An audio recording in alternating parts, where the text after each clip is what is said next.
The scales of justice will be rebalanced.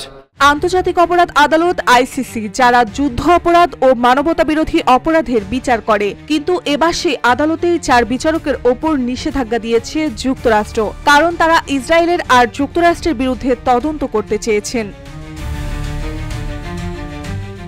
যুক্তরাষ্ট্রের president Donald ট্রাম্পের প্রশাসন 4 আন্তর্জাতিক বিচারকের ওপর নিষেধাজ্ঞা দিয়েছে। এই 4 বিচারক হলেন উগান্ডার বোসা, পেরুর কারাঞ্জা, বেনিনের গ্যানসো আর স্লোভেনিয়ার হোল্লার। প্রশ্ন, তাদের অপরাধ কি? তারা আইসিসির বিচারক হিসেবে যুক্তরাষ্ট্র ও ইসরায়েলের বিরুদ্ধে তদন্তের পক্ষে রায় দিয়েছিলেন। RICL TMX, যুগের পর যুগ স্থাপনা থাকে মজবুত।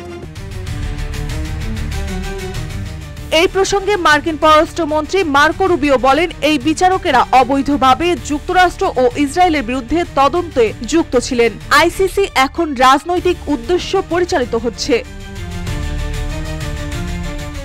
2018 সাল থেকে বোসা ও কারাঞ্জা আইসিসিতে কাজ করেছেন। 2020 সালে সেই রায়ে অংশ নেন, যেখানে আফগানিস্তানের মার্কিন সেনাদের বিরুদ্ধে যুদ্ধ অপরাধ তদন্ত শুরুর অনুমতি দেওয়া হয়। পরে আদালতে সেই তদন্তে গুরুত্ব কিছুটা কমিয়ে দেয় আর নজর দেয় আফগান সরকার ও তালেবান বাহিনীর দিকে।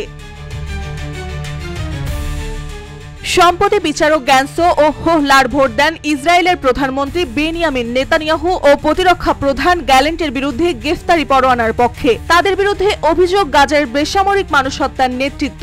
এই রায়ের পরে আসে নিষেধাজ্ঞার সিদ্ধান্ত। তবে এটাই প্রথম নয়। 2020 সালেও আইসিসির সাবেক প্রধান কৌসুলি ফাতু বেনসৌদা এবং তার সহকারীকে নিষেধাজ্ঞা দিয়েছিল যুক্তরাষ্ট্র। আইসিসি বলেছে এটা আদালতের স্বাধীনতা ও বিচার প্রক্রিয়ার উপর সরাসরি হস্তক্ষেপ। তাদের মতে যুদ্ধের শিকার কোটি কোটি মানুষের জন্য এই আদালতই ন্যায় বিচারের শেষ আশ্রয়। যুদ্ধ অপরাধের বিচার হবে, এটাই ন্যায্যতা। কিন্তু বিচারপতিরা যখন নিষেধাজ্ঞায় শিকার হন, তখন প্রশ্ন ওঠে, এটাই কি বিচার নাকি রাজনৈতিক প্রতিশোধ? মার্জিয়া মো, রূপালী বাংলাদেশ।